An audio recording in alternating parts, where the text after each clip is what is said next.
In today's video, I'm going to teach you how to delete your Payhip account. Before we start, make sure you're absolutely certain you want to remove your account. Deleting your Payhip account is permanent, which means you'll lose access to your products, customer data, and any settings you've configured.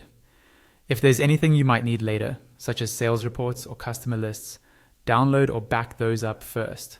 Once you're ready, go ahead and log into your Payhip dashboard using your usual details. When you're on the main dashboard screen, look towards the top right corner of the page. You'll see an option labeled Account. Click on that, and a drop-down menu will appear. From that drop-down, choose Settings. This will take you to your main account settings area, where you can manage different parts of your Payhip profile. Inside the settings page, you'll notice several tabs or sections along the top. Look for the tab called Login Settings and click on it. This area controls things related to how you access your account.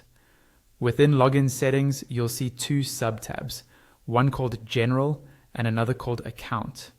Make sure you select the Account tab because that's where the deletion options are located.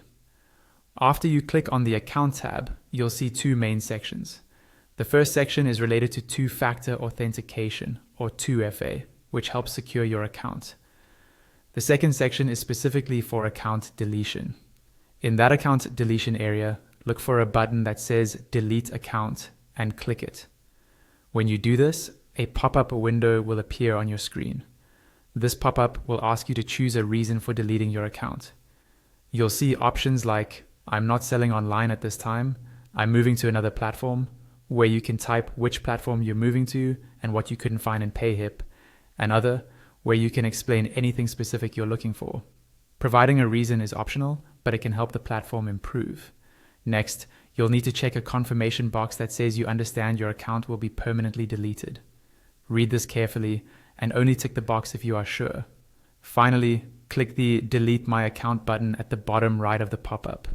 The page will load for a moment, and you may see a confirmation message saying your account has been successfully deleted. Once you see that, your Payhip account is removed and the process is complete.